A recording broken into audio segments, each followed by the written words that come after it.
Are we live? Yes. We're live. We're live. Are we sure? Because that's not coming up. Our video engineer said we were live. Let me check.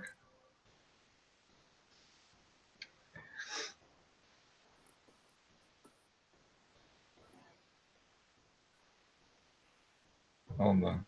Yep, he's saying we're live. Okay. I will go with him then. It's coming up on mine, yes. Okay. Just checking. I always like to make sure. All right, everybody.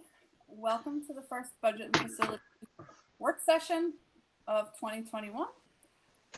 Welcome to a new year. We hope it's a better year. We will start with the, can we start with the roll call, Mary? Certainly. Mrs. Johnson, Yes, I'm here. Mrs. Weisberg, I'm here. Ms. Bays, I am here.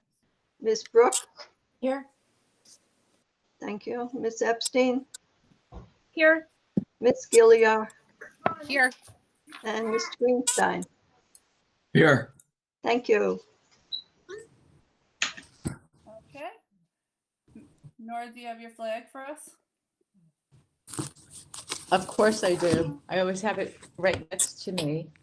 Thank you to Ms. Adrian Kane, Co-President of Parent Council. Okay, all rise for the pledge. On the count of three. 1, 2, 3. I pledge I pledge allegiance allegiance to the to the flag of the United States of America and to the republic for which it stands, one nation, under God, indivisible, with with liberty and justice for all. Be seated. to the flag of the United States of America and to the republic for which it stands, one nation, under God. All right, Mary. Lynn, are you here? Yes, I'm here. Okay, terrific. So I think we're ready to get started with, and if you want to just give a brief overview of where we're at as far as what you're aware of and what you know that's going on, and then we can ask some questions and figure out where we're going next. Okay, that sounds good. Yeah, so I didn't really prepare anything. Basically, as I understand it, where we're at is we had drafted an MOU between our groups and the groups that form our committee and the school district or the board, I guess, as a mechanism for the board to have something to vote on, I guess, to approve the project to go forward. And also we took the opportunity, I guess, to address our ability to have access to the preserve in a more sort of streamlined fashion rather than kind of having to come and fill out the request every single time we want to come and do something. So that's not of a physical change nature. So just really focusing on, taking folks on a walk or coordinating something with the school, that kind of thing. So I don't know. I know I sent it out to a few. I don't know if it got distributed or if you want me to run through it. I did. Okay. So I won't go through it. I guess I'm here to answer questions and hopefully have this, move forward and into the next steps. I guess it would help. I don't know that I have the next steps kind of very clear. So if I'm not capturing it correctly as far as what the appropriate process is, that would be helpful. But I did this. This is what I thought was the next step. Okay. Mary, do you want to chime in or do you want me to sort of lead this? Why don't you do it since it's really board related? Yep, that's fine. So I think, Lynn, what we're sort of curious as or wondering as a board before we move forward with signing anything is what exactly, I think we need a better understanding of what the plans are for the property. I think we're still feeling a little bit up in the air about how that's going to move forward. And so before we would even start to sort of approach signing an agreement with your organization, I think we need to better understand what the plans are, what you guys what your thoughts are, what we're looking at as far as funding sources and other things. So I think we just need a little bit of a better understanding. If anybody has anything else to add, if you want to post questions in the chat or raise your hand, let me know. But if you could start with sort of, I think we're still not clear on what the vision is. Okay. So it's basically kind of it's what it is, but just in an enhanced way, right? So it's currently used by the schools, primarily Guggenheim, but in theory at least, and on occasion by all of the schools for educational purposes. So the concept on that side of things is really just to enhance and expand that use. So doing that through I guess we're envisioning a few different ways, either direct offering of programming through any of the signatories to the MOU or any of the groups that are part of the committee. So Transition Town is not a signatory because they don't carry insurance.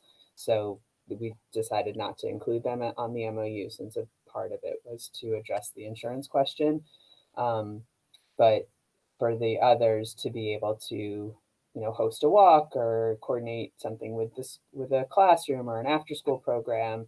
So really just broadening and enhancing in that regard. Another piece of that would be to work with teachers through like professional development opportunities, helping them to see how they could incorporate outdoor education into their curriculum. And then the third piece would be just as really kind of saying here's a lesson, or here's some ideas, here's a sheet kind of, and for a teacher to take, like here's a guide, we've created some signage, or we've created some online, you can scan QR codes with additional information, and so here's a guide for how to leverage those in your classroom or by taking your class out there. So kind of 3 different ways, I guess, that we're seeing. Additionally, I guess would be sort of the community side of things, just again, through like signage, hosting a hike or a walk through that isn't necessarily tied to students, but would be more, have a weekend walk and come see the birds that are in the preserve or that kind of thing. So broader community education. The other piece of it is I guess to bolster all of that effort is to, and for the environmental benefits of returning the meadow and the woodland to native plants. So working to improve its environmental benefits by removing invasive species that are there and replacing them with natives, and developing a maintenance plan specifically for the meadow, because you can't just leave a meadow and on its own it will eventually succeed to a woodland. So it does require like annual mowing. It's not a heavy lift, but it does require you have to kind of pay attention to it and maintain it as a meadow. So that's the environmental piece of it, and that of course would then be tied into the education piece, because ideally in our efforts to return it to native species, we would, hope to work with teachers to incorporate those opportunities into their classrooms, and having kids do, studying things there, seeing how different efforts, how they work and what happens to the plants and how that impacts the wildlife, that sort of stuff. And then funding wise is, at this point, we still have none. We're beginning to look at some grants. I'm aware of, I believe, including the Ed Foundation, 3, possibly 4 right now that we think are good prospects for us to raise funds to develop the educational piece and to help fund the environmental aspect. Okay, thank you. Julie, go ahead. Thank you.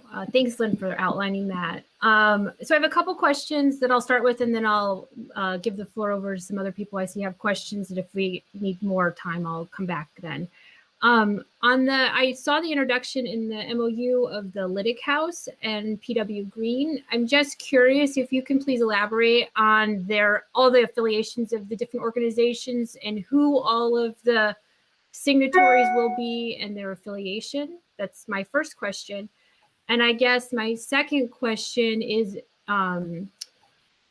do you have an order of operation? Like I guess we were thinking that at this meeting or in the February meeting, we were going to see some sort of outline, like a business plan, right? That says first we'll be clearing the land, and clearing the land will include A, B, C, and D, and we'll be doing this with the plants, and the projected cost is X, and the responsibility of, PW residents would be X, and the school district would be Y, and then the curricular part would be brought into it. So are you putting that together? And with that, I know you said you're looking at grants and fundings, but do you have any of those projected funding numbers? So those were very long and big questions, but hopefully you can help address some of it. Yes, absolutely. Yeah. So on the signatory question, so when this all started, it was started as a coalition of community groups, and the school district. So initially last spring, I reached out, started with Residents Forward to see if they were interested in having me kind of do this on the, as a through them. And then we reached out to Lydig House, PW Green, Transition Town, Port Washington. We did try to also bring in the Sands Point Preserve. That did it just through communications. They just didn't, we never connected kind of at the beginning. Anyway, so those groups came together and said, yes, we're all really interested in this idea. In addition to, we reached out to Dr. Licato and Ms. Sheehan, and then Ms. Matina, because I have a relationship with Ms. Sheehan because my kids go to Sousa, and then I know Dr. Licato as well. And so that, and then of course, just the locations, they were the schools that kind of made sense. And everybody was very interested in the concept of sort of this, what I just explained, this idea of like, let's enhance and broaden the educational opportunities within the preserve, and sort of, it's a kind of a jewel that we have here that not a lot of people know about, and we could do so much with it, and let's kind of come together and try to make that happen. So that's the groups, and that's what we call the committee or the steering committee. There's representatives. Each of the groups said, yes, we're on board. These are the people that are going to participate.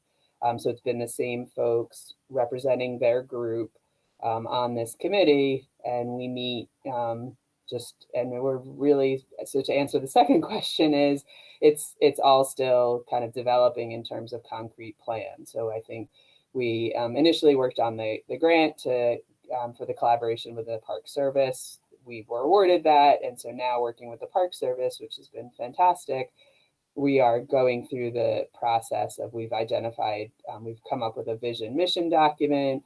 We've been working on identifying stakeholders, and then how we would like, what we think we're going to do to communicate with our stakeholders. We've been organizing ourselves. So we established our structure of subcommittees, and we're right now in the phase. So we had put together a plan, which I think I had shared way back when, based on the grant. Like we laid out, here's all the things that we had put in the grant, and blocked it all out into categories. We're sort of taking that now and trying to make it a little more manageable. So our next meeting in like 3 weeks will be, we're going to look at it sort of seasonally and say, what are our goals? What do we want to try to accomplish this winter, and in the spring, and then the summer, and then the fall? And that's our first year. And then maybe look at, okay, and what are our 2-year and 3-year goals, overarching goals? So right now there's no budget, because we haven't kind of defined what are these things that we want to try to accomplish in this next year. So once we do that, then that does tell us kind of what kind of funds are we going to be looking for those things. And then, and it answers the other questions. I would say it's not staged exactly how you described it, because I think we see it as much more integrated, like the educational and environmental aspects we hope to be tied together. And though there will be pieces that are independent from one another, like I mentioned, ideally we have classes that are coming out and participating in the efforts to remove invasive species as part of their studies.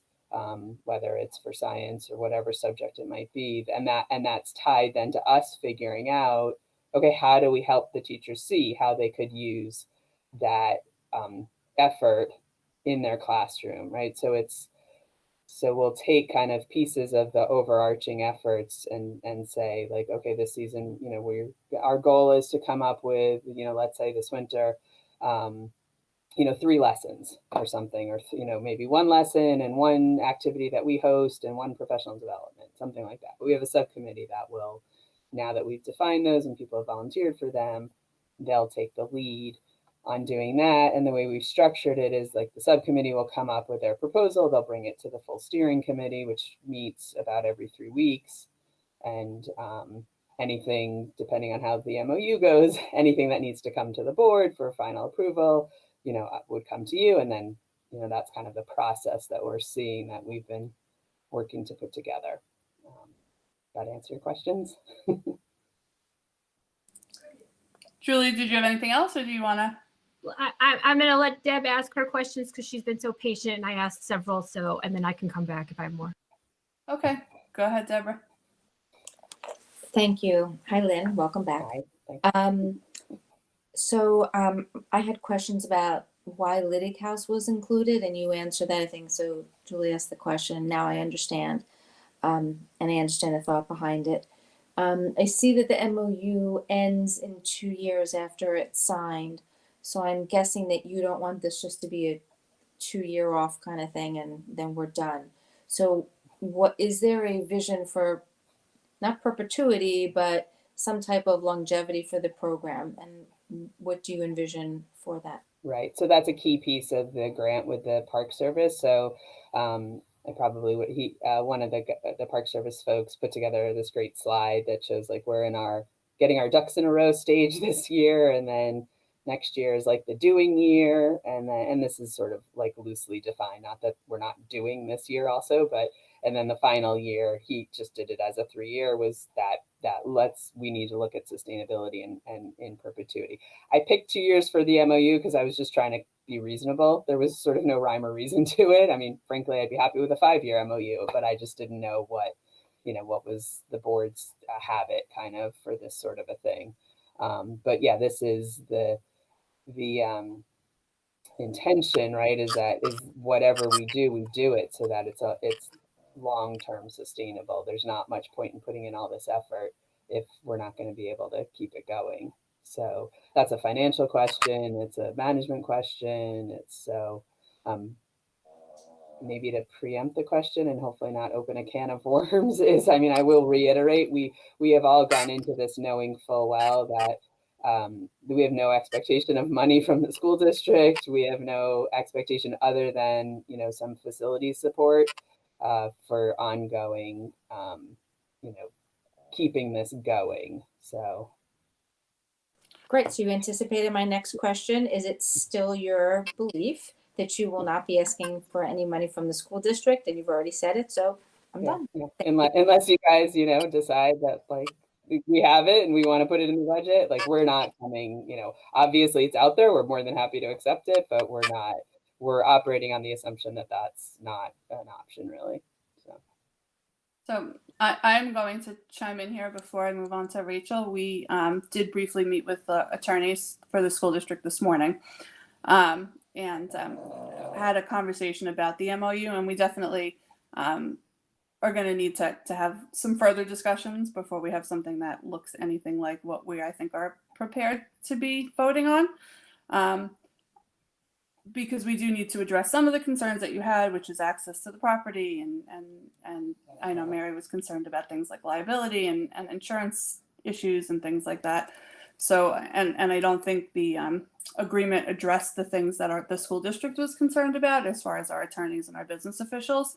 So I just wanted to let you know that, we left it with the attorneys that we would have this meeting and then sort of come back to them so that we could redraft an agreement that address the concerns. I mean, you wouldn't honestly know the concerns that we would have from our end. So it's I mean, the intention was to say like this, we provide the insurance as an attachment, so I tried to build it in, but I get it. Fully understand this was a jumping off point, and I just wanted to make everybody on the board clear and, or understand that we were sort of in that the agreement that we've seen is not necessarily the agreement that if, we end up voting on at the next board meeting is what would stand. So we told the attorneys we would come back after this meeting and sort of hammer out where we wanted to go with this. So I just wanted to let everybody know that before we move on to Rachel. Rachel. I don't know if that was on purpose, Beth. If that's I'm about to ask about the agreement. I read your mind, Rachel. I know. I mean, I do always ask about this kind of specificity. That was going to be my questions. I'll hold off more detailed versions of them, but I mean, I basically was going to say, it seems to me the overall picture here is a great idea and fantastic, right? The Port Washington community and the school district coming together with an organization that is actually going to be protecting and improving the grounds for the community use and for the school district use. There's nothing not to like here. This is great. The MOU gives me a little bit of pause only because reading it with attorney's eyes, I'm reading it and I'm trying to figure out what exactly we're bound to and what exactly the other organizations are bound to, and it's a little hard to figure out. And so specifically, I'd want to know if the school district is bound to not do anything else with the property in this period of time. And by anything else, I would assume we would mean anything that was consistent with this mission, not that we suddenly decide that we're going to build another structure on it, if we even had money to do such a thing. But I have a feeling that if this conversation is going to be ongoing with the attorneys, that my more specific questions about this will be answered. But Lynn, thank you for bringing it to us and for doing all of this work. And it seems like a really admirable goal for everybody to be moving towards. Thanks, Rachel. Emily? Thank you. Hi, Lynn. Thank you for coming. So you've heard some of our concerns with regards to the MOU, and basically what we saw did not answer some of our questions. And I think we do need a next step with, maybe you and our attorney talking to try to figure out the process. It was my recollection that you would be coming back to this meeting or to the entire board with an actual presentation of what the preserve would look like, what the meadow would look like.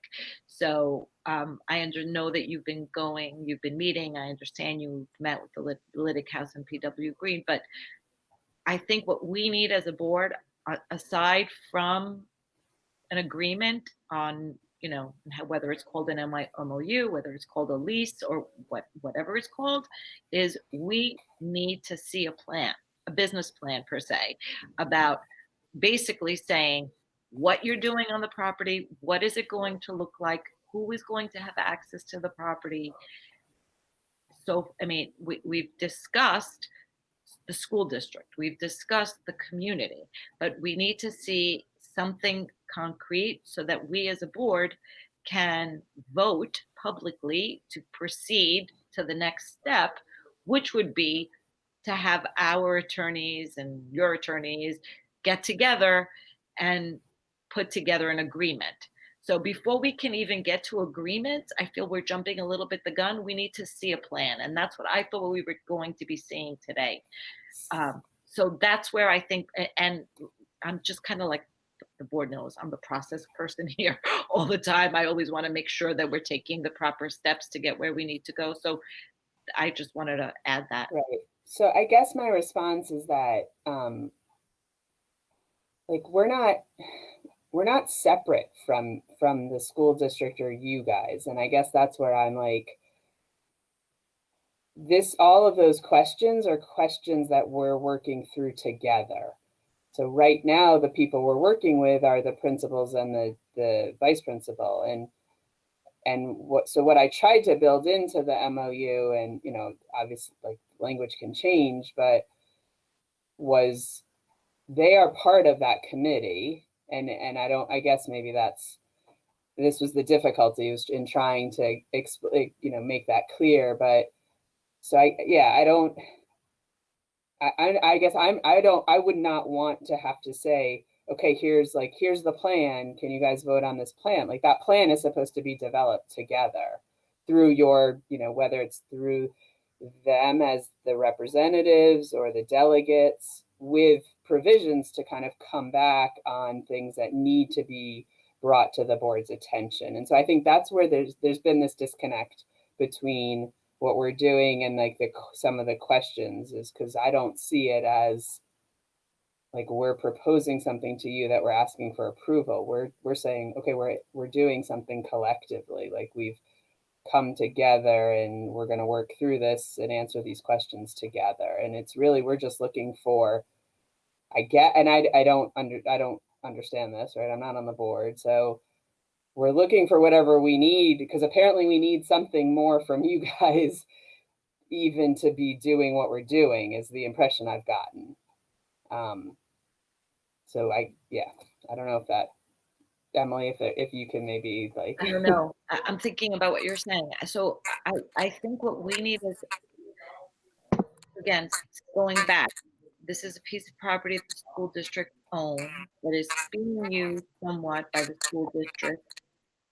We have, you're saying you're part of the district, but yes, as community members, clearly you're part of the district, but you are a separate organization that has come to us, that is working, I see you shaking your head, but is working with staff within the district to come up with a better plan or better way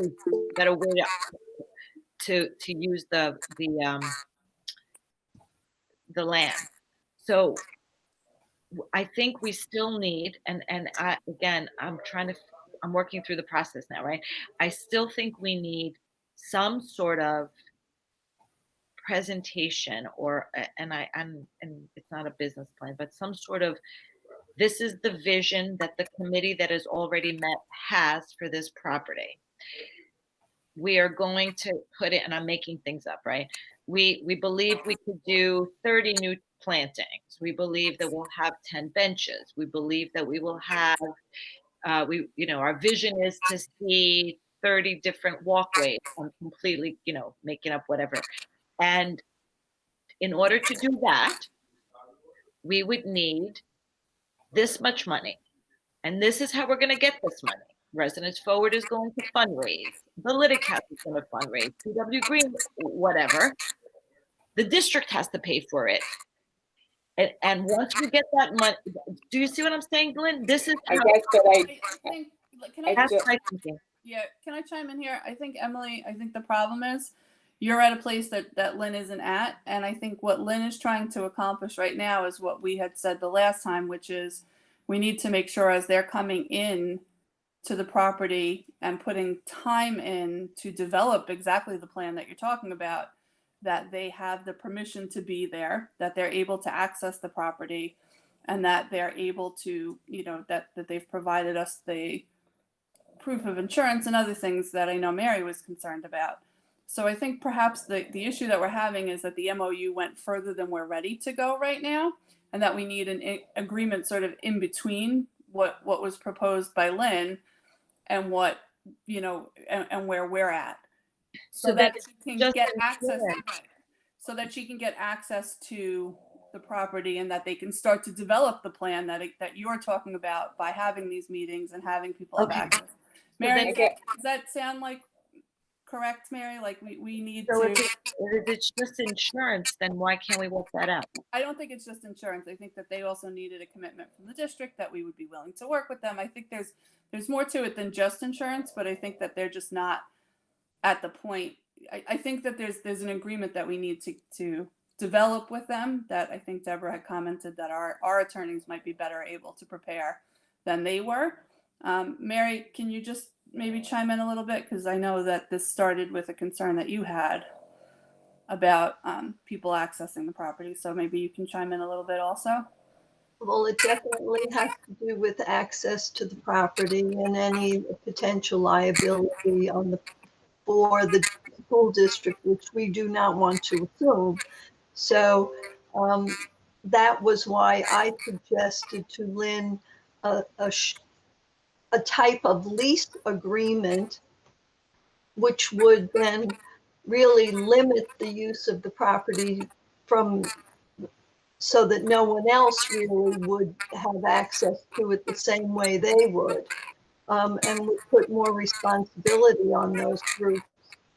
And I just don't think a use of facilities form would be appropriate, because you have to list each date that you're going to be on the property, and that, I think, would just ebb and flow as they need to come on the property to begin with.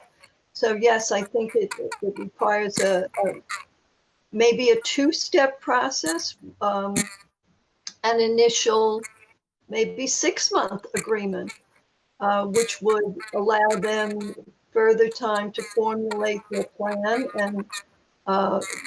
and develop more of a business type plan, working with the building principals, because they really haven't been part of this discussion when we meet at this level. So again, coming back from what we had this morning, I think that that we need to go back to the attorneys, our attorneys, and have them meet perhaps with Lynn and maybe some board representatives and Mary and Dr. Hines, and come up with what that agreement could look like. Because I think we're just too sort of far apart on where we're at, but we need to do something in order for this to move forward. I think we also wanted to have public discussion so that people in our community understood, and that's the purpose of today's meeting, that we were looking to do this, and so that they would have the opportunity to comment and weigh in if they were had any concerns or input into what we're doing. So we are accomplishing that with having this meeting so that the public is aware of where we're moving.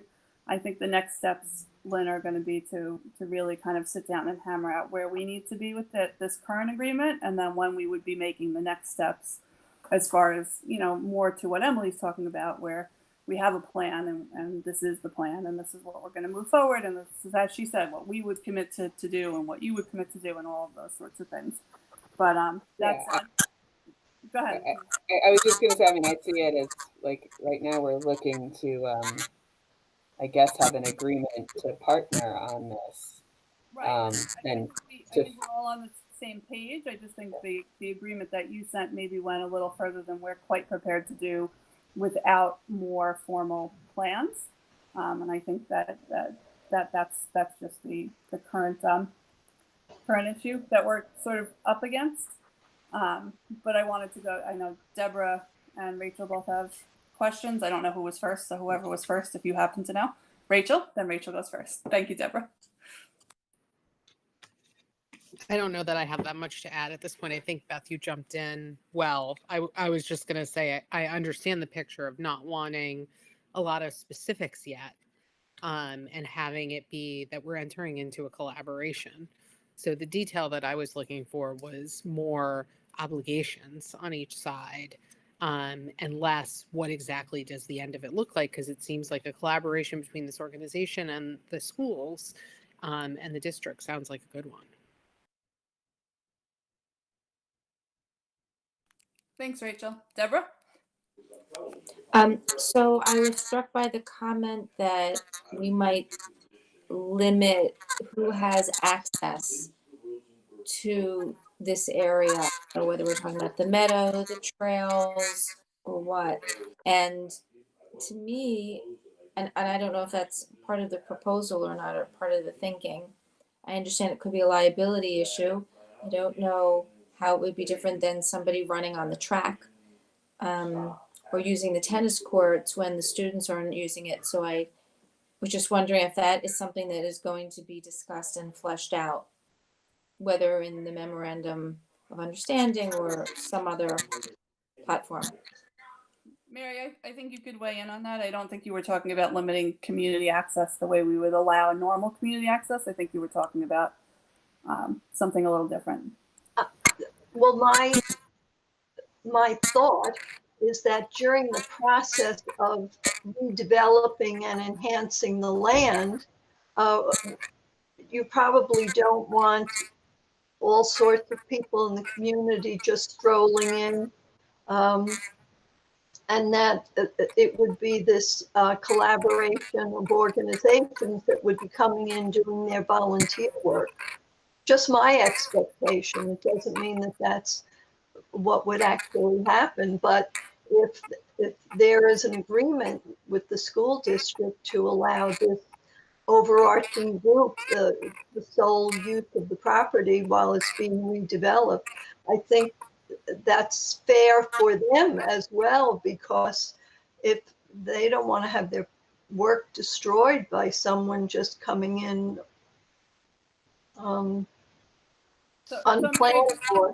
I was going to say, just to be clear, you were talking about while work was going on, which Yes, anytime yes, work is going exactly. on. Yeah, that's, I think, the distinction. I mean, it's while it's under construction, like cordoning off a section of Central Park while they did renovations, you know, or that's really, I think, what Mary was talking about. Right. Not limiting Exactly. Deborah access in general, just limiting access for during the work, which makes sense. Muting too soon. Dr. Hines and then Rachel. Yeah, thanks, Beth.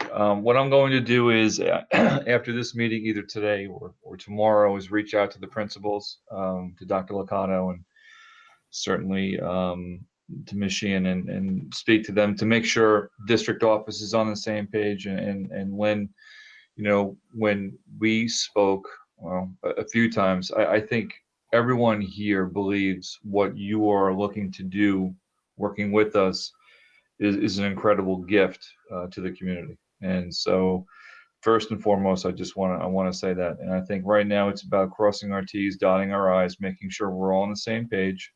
And then for us, making sure by the time spring rolls around, that we're all arrows are pointing in the same direction. So I just want to say I really appreciate you being here. And I'm going to speak to the principals, like I said, and make sure we're all firing on the same cylinder, or cylinders plural. So thank you.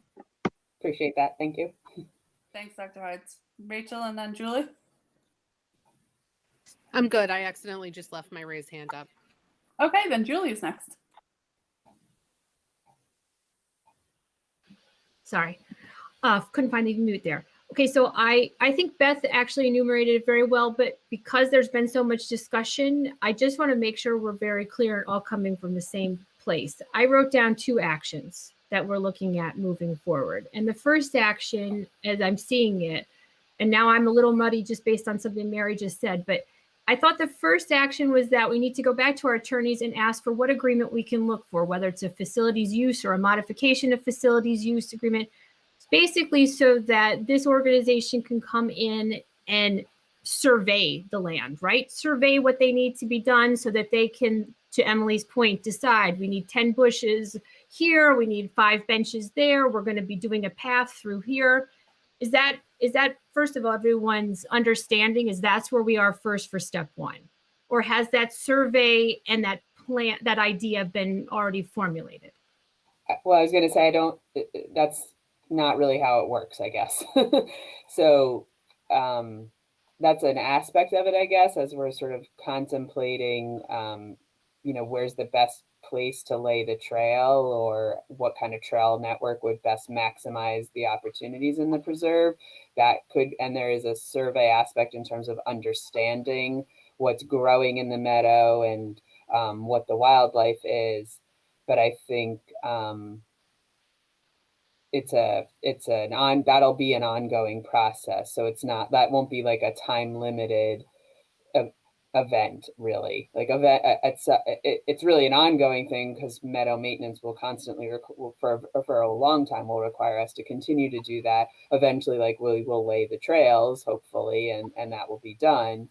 I guess to me, it's more than, it's not exactly how I describe it, but maybe it's not so far off.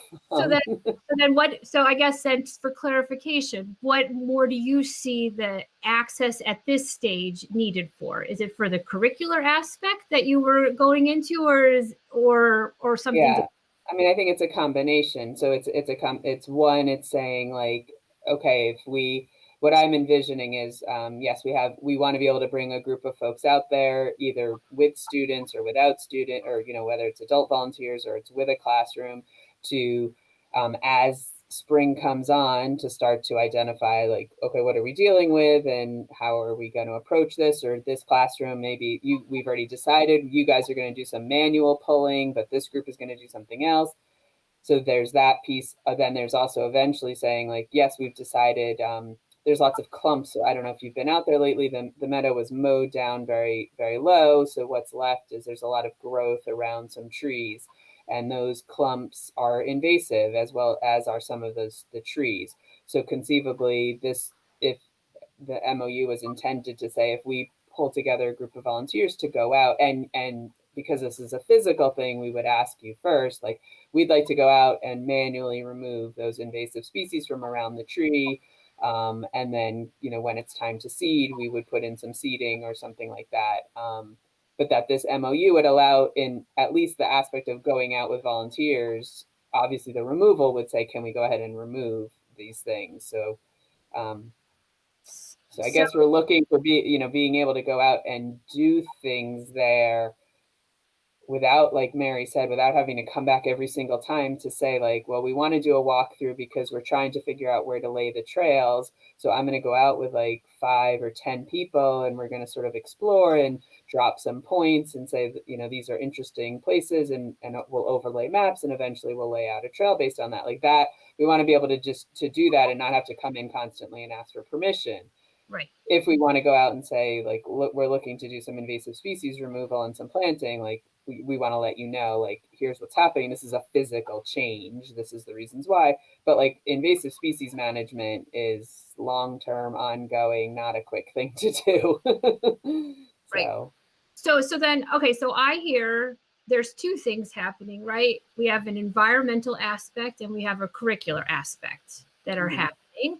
And you're looking for access to the land at this stage. I'm only just talking this very infancy stage for both of those. And I think right now what I'm hearing, and I just want to make sure just so that we end any confusion, what I'm hearing is on the curricular stage, it sounds like you all feel like you have the plan in place and the ideas and you're ready to execute more so than on the environmental side, which really you're working with the park district. I don't know if you're working with them more or not through that grant to kind of lay out that long-term plan, as you said, on whether where you're putting trails or how we're doing this management and things of that nature. Is that a clear kind of breakdown of these 2 things as far as access is needed and what you're looking at from this step 1?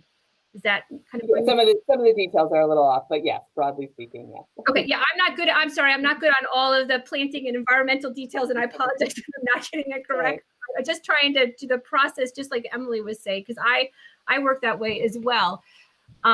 Okay, so then in that regard, we would be looking to go back to the attorneys to ask for something that could outline both the curricular aspect, access to land, and the environmental access to land, because those will look very different and can happen over different periods of time. But then within that, I still think that the second part of that action is we would want to see a business plan. And I think, to Beth's point that she so eloquently made, was that you have members of the staff on your steering committee. So your steering committee is coming up with some of these plans looking forward. And maybe that's, where all of that's going to come into play. They know the district and, some of the ins and outs so that they could at least help direct some of it and lay it out. Because even though you're saying we're not asking for any funding from the school district, if we have to have maintenance staff go out and, take care of the land and maintain it in a certain way, time is money, right? And so in that regard, that's something you have to budget for. So we don't want to be hit with any unexpected, right? And we're budgetary constraints. And that's yes, absolutely, 100%. So like anything like that is contemplated to be like, has to kind of come through the channels to say like, yes, this is doable or this is not doable. Right. So okay. I don't. Yeah. Okay. Thank you, Lynn. Listen, I think this is great. I want us all to work through the partnership, but you've heard me, and I think I've spoken to you before, and where, our best partnerships are ones where we get all this process nonsense out of the way and we really create a good plan. So hopefully we can put that together moving forward. Yeah, I think right now it's really, like it's been said, we're still developing that plan. So we're just looking for, I don't know, again, this probably from my perspective, I'll just put it this way. The committee has not created any sort of governing documents for ourselves because it's premature. We don't know enough yet about kind of where we're heading or what's happening to even, so beyond sort of having a steering committee, and now we just set up these subcommittees. But it became apparent that in order for I think it sounded like we needed some sort of something formal recognizing the partnership for planning purposes. And other than what I kind of feel like I've been sort of trying to explain what the ultimate goal of why we've come together and why we want to work with the school district to do this, that's kind of the extent of what the detail we have right now. So, and there's no expectation that anything with further detail wouldn't be approved by the school district. Everybody fully understands, we don't own this property, right? So it all has to be, approved by the people who own it. So, but that's why we've kind of wanted them, having the principals involved helps us to make sure whatever we do bring to you, at least initially seems like it, we get their input to say yeah, that's not going to fly or that sort of thing. Rachel? I just wanted to say from our end, I think that we should make sure we're not losing sight of what the ultimate goal here is, right? Because the ultimate goal is as I'm understanding it, the ultimate goal is for the district to partner with community organizations, including one that's going to be formed for the explicit purpose of doing this, to improve the property environmentally and make it more accessible to both the community and the school district for educational purposes. This is a fantastic goal. And although I think that we need to understand the details of it before we approve it, I think we have to make sure that we don't get so lost in the bureaucracy that we get in our own way of allowing this to happen. And I asked this question initially about what are we bound to. We also have to keep in mind that what form the agreement takes has an impact on how comfortable we are with things still being amorphous and not having a lot of specificity. A memo of understanding is not the same as a lease. It's not an exclusive use agreement. It's not all of these other things where you would worry more about binding the school district to something where you don't know exactly how much freedom you are giving the other organization and how much freedom you are limiting on your side. So to my mind, obviously we should get more advice from our attorneys.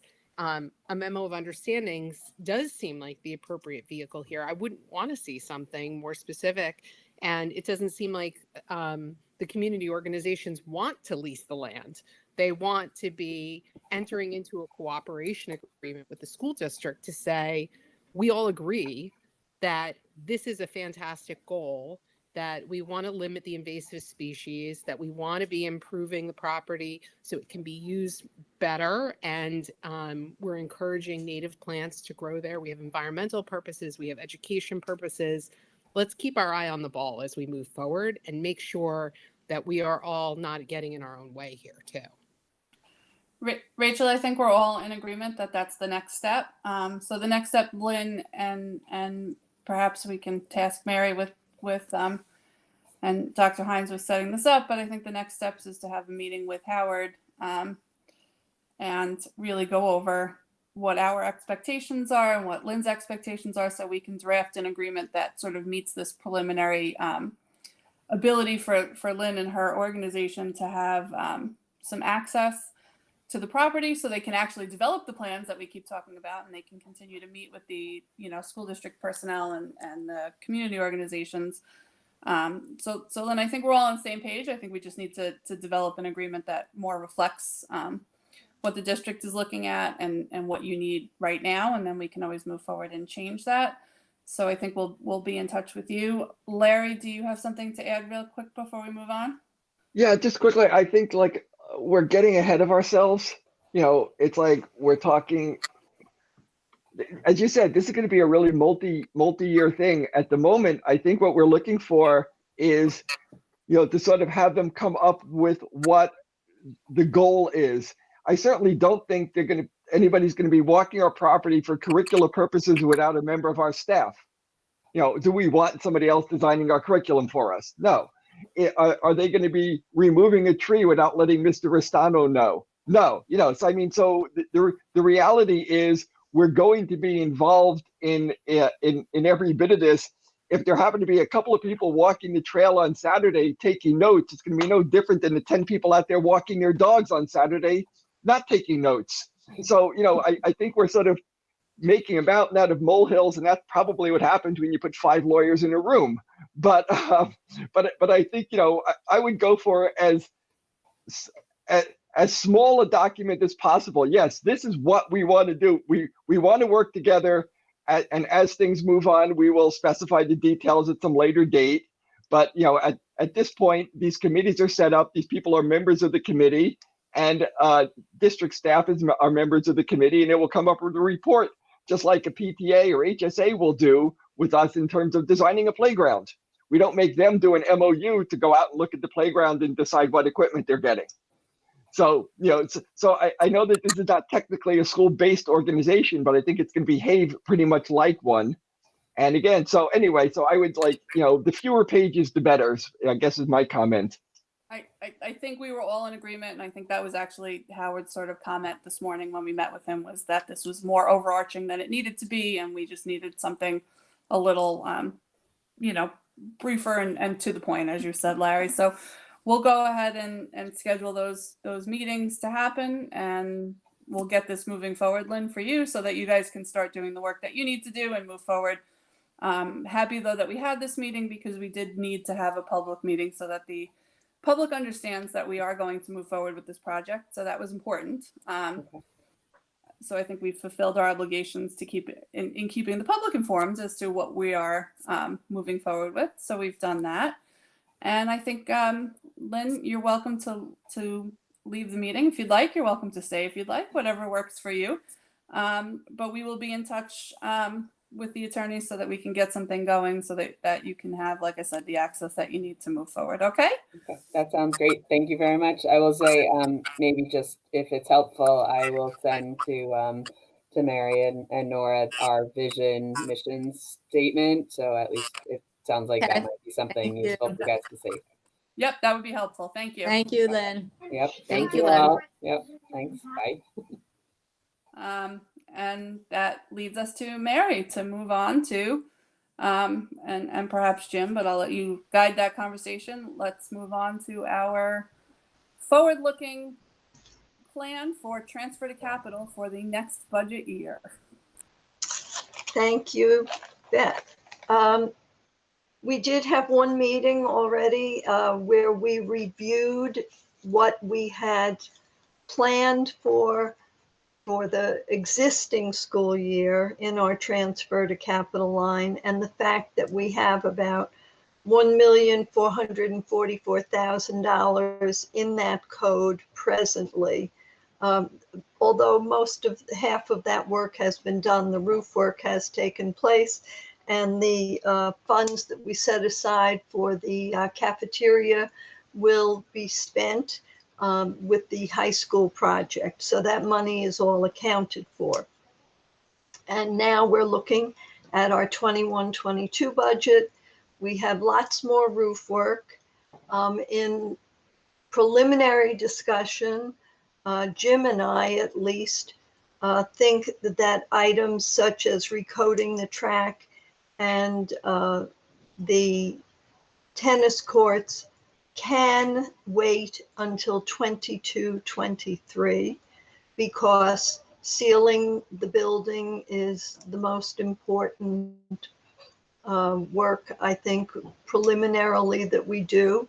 And so I did show you that we had previously talked about this as priority 1 and priority 2, that the architect had given us costs last year, and that I updated those costs with some escalation. We have 3 main buildings that still need work. South Salem at $1,100,000, Schreiber High School at $697,000, and Daly at $837,000, for a total of $2,635,171. We have to decide how much we want to put in the transfer to capital line for this upcoming budget. And Jim can tell you among the 3 buildings where he would like to see us put our money first. Of course, if you want to fund the $2,635,000, then we can do priority 1 in all 3 schools. Jim, do you want to add anything at this point before questions? No, that's very accurate, what we discussed. It's just the Salem pieces, out of those 3 would be the first priority. That's the most expensive piece, I believe. Am I right, Yeah, Mary? that's Over $1 million. $1,100,000 remaining. Right, so that would be the first, that would be definite. I mean, if we had to do anything, the other 2 are needed as well in priority 1. But at the least, that first that Salem project is definitely needed. Thank you. Thank you both. Larry? Yeah, I guess if a priority 1 is something that needs to get done, and then we're not doing it, it seems to me that, we should be labeling them better, or we're just saying, oh, which of our kid are we not feeding? If they're all things that have to be done, they have to be done. If they're things that can be put off, well, then they're not really priority 1, they're really priority 2. And maybe we have priorities 1 through 17. But, like, for example, if the roof caved in on a building, that would be like a priority more than 1, more important than 1. So maybe So maybe it's just our system that sort of gets me, because this happens all the time. These are things that have to get done. Okay, we're not doing them. Well, did they have to get done?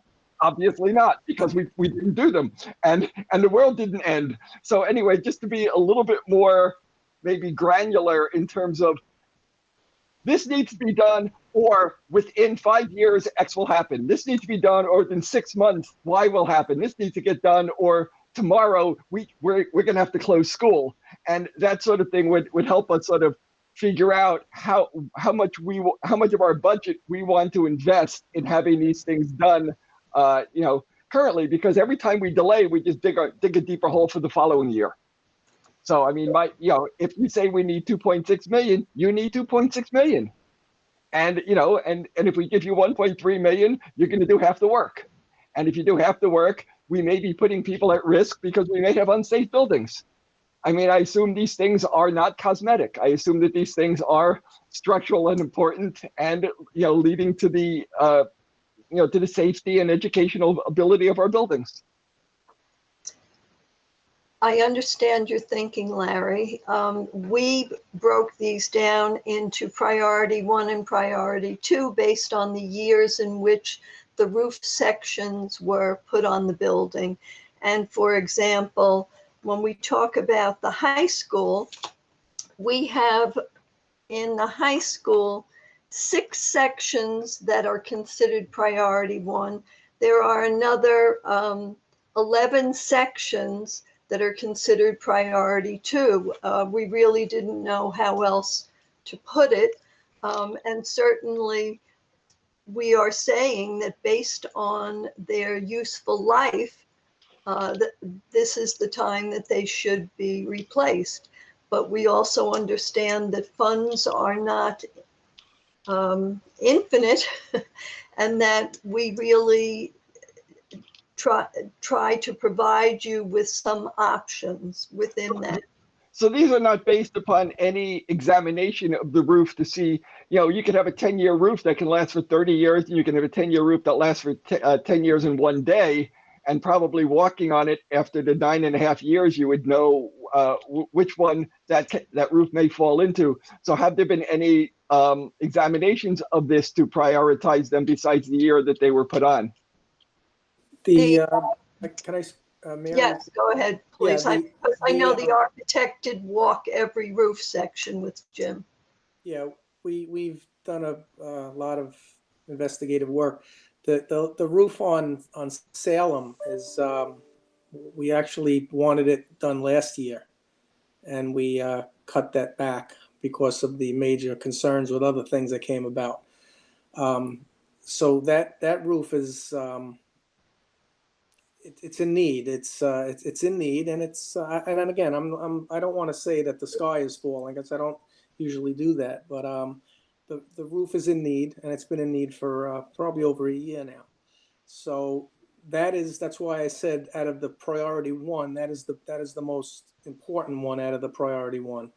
The other two areas, the Daly and the high school, I don't believe they're as severely, in other words, it wouldn't be as large of a loss, if you want to use that term.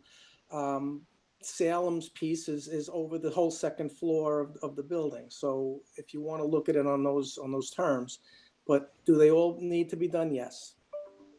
That's the best thing I could say. But again, as Mary says, we're always trying to give options because of the large amount of money that we have, and it's unprecedented to have this kind of money as long as I'm here, and transfer to capital to get these things done. And that's why we sort of are treading lightly, because it's it's a large amount of money. And we want everybody to understand that we're doing, we're trying to be as conservative as possible with that. I think, and I'm going to say something I've said before, even though it makes me a little nauseous to say it. I think at some point, Jim, we're going to have a conversation about how extensive these are, and clearly this isn't the year to do it, but we may have to be looking at a bond if we continue to have these giant expenses. We have to tackle them somehow. We cannot have buildings with leaking roofs and other things. So, to Larry's point, we have to make the buildings safe and healthy for our students, and that's just a must. But I think if we're going to do that, I think that there's two discussions here: what we can conceivably do in this next year's budget, and is there any way to continue down this road of doing little pieces every year, and still keeping our buildings healthy and safe, and our facilities safe for the community to use and safe for our students to use? Or do we really need to have that conversation? And I think we have to have the budget conversation. And as an aside, I think that we all need your advice, Jim, on how you feel about that, because I know you can't answer the community piece, and I know you can't answer the, whether we'll have support and things like that from the community for doing it, but you can certainly tell us where we stand with the facilities. And I think we all trust your advice when it comes to that. Yeah, and again, I do want to say that it's slow headway, but we've made very good headway over the years with our roofing. It's just, as Mary explained a couple of meetings ago, when we talk about roofs, we talk about sections. We don't talk about an entire building. So it seems like it's a droning topic all the time: roofs. But there are hundreds of sections of roofs on our buildings. So I appreciate and I appreciate you saying that you trust my advice, and believe me, I'm giving you the best version of what I see right now. I know. I fully believe that you do that every time. I don't think you've steered us wrong yet. I think I speak for everybody when I say we know how hardworking you are, and we know that you know your job well. And I don't think it's not in the next 5 years. It's not just roofs. I think it's bathrooms. I think there are doors. I think there are windows. I think that there are tracks and tennis courts and fields, and I just don't know that the nut is what we can tackle by doing a couple, $1 million, $2 million a year. I'm just not convinced that that's the case. But I want to go to Deborah and let her ask her question. Thank you. So I was rummaging through my file from last year and I found this document that talks about roof sections. It's nice and comprehensive. I see here that the costs, except for Salem, which looks like it's $100,000 less than the cost outlined last year. And I'm guessing it's because it includes that emergency repair we just did this year, but Mr. Hassan, I'll let you verify that rather than having me be a mind reader. But Schreiber's number is the same, Daly's number is the same. But in this chart from last year, there were 4 sections of roof at Weber that you had listed as priority 1. And 1 section at Sousa and 1 section at Manor Haven, but you're no longer listing them as priorities this year. I'm hoping that's because either they've been fixed or they're not priorities. Okay. If you could just respond to that, thank you. Yes, Sousa is actually going to be done this summer. It's up at the state. That building will be completed. Manor the roofs on Manor Haven are in very good shape. That 1 section that we were talking about, I was able to secure an extra 5-year warranty on that because we did some work to get it up to snuff to get an additional warranty. I worked with the manufacturer of the roofing. So Manor Haven, Sousa this summer, and Guggenheim are all in very good shape. Weber has a couple of sections, and again, they may have been priority 1 last year possibly because of the cost, but they're not as needed as the other 3 that Mary and I mentioned. So, and again, there are some other sections at Schreiber in addition to the priority 1. So it gets pretty complex. So but to answer your question, the sections that you did mention were taken care of or are going to be in the near future. Thank you.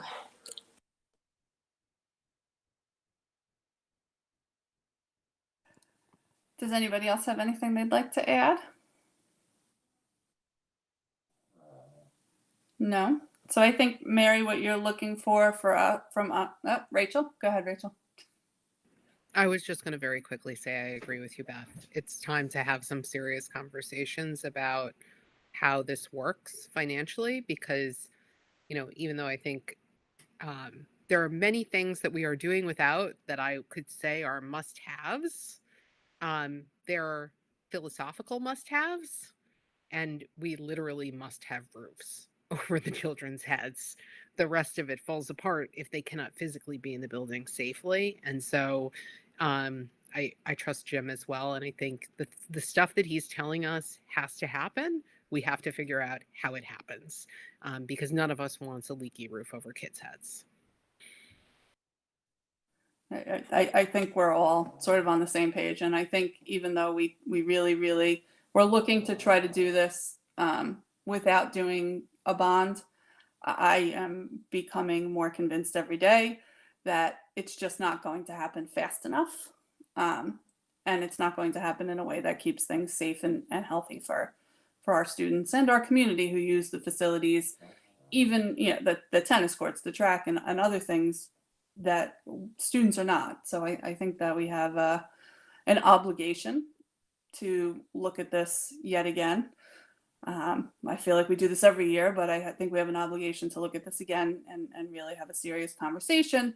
But I think what Mary and Jim are going to need from us as a board, and I think something that we all need to think about as we move into the budget season, is what we're going to definitely put in for next year, because that's the only things that we'll sort of know will get done. So I think Jim, you've given us a lot to think about, and I think Mary, as we start to develop the budget over the next couple of months, I think that you'll have to keep giving us some different scenarios with different amounts of each of those projects added in, so that we have an understanding of what we're looking at and voting on as far as putting this in the budget as a whole. So do you have anything you wanted to add, Mary?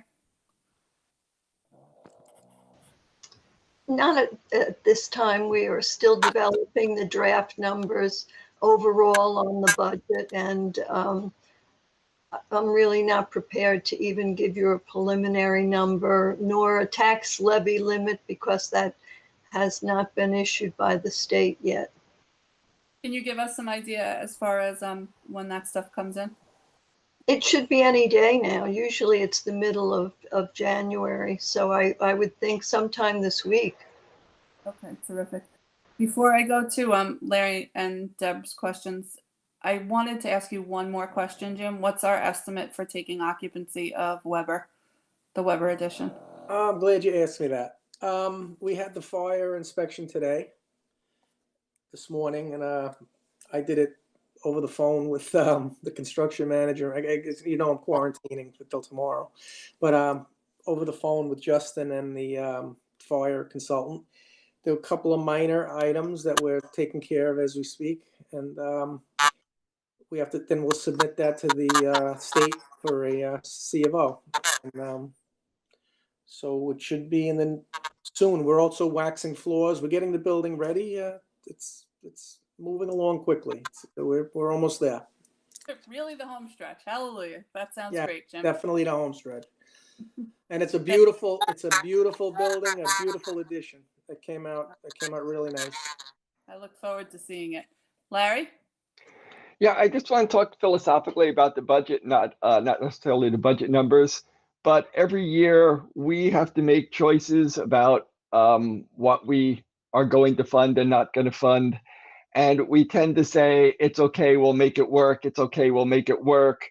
But as our data on the achievement gap has shown, we haven't made it work for enough of our students. And so, as we go into this season, I think we have two choices. We either fund everything that needs to be funded, that's a priority, and figure out how we're going to get the money to do that, or we need to re-examine the sacred cows that always get funded at the expense of other people. We tend to fund the programs which have the most amount of children in them, not necessarily the ones that have the neediest children in them. So it's a question of looking at things through an equity lens, which is one of our goals. So, my preference would be, let's fund everything. Let's see how much money we need. Let's get the money and let's have the community give it to us. I may be a lone voice in that, and that may not actually be doable. But as we're, I would say our first dollars go to closing the achievement gap. Whether what that means to everybody else is, becomes secondary. I certainly don't want to close the achievement gap by dragging everybody down. But I also think we want to take this community that has not been served for the past decade and start serving them better. Larry, I would have to say, to be quite honest, knowing this board, philosophically, we all actually agree with you, and we would all be doing exactly what you said if it's doable. I think that I actually think we're all philosophically on the same page. But I think, and Nora, you just nailed it. You nailed it right on the head, because I believe it is an opportunity gap, not an achievement gap. But that is 100% the word that everybody should be using. And I think we're all right there with you. But I do think you're right. I was just reading a section in this book by Ibram Kendi, and he gives a very eloquent explanation as to why it really is the opportunity gap, not the achievement gap. And I'm going to grab that section and send it to everybody. I am so excited, because Deborah could attest to this on education advocacy pages. I have been using the term opportunity gap for like a few years now, because it really is. It's opportunity. It's not achievement.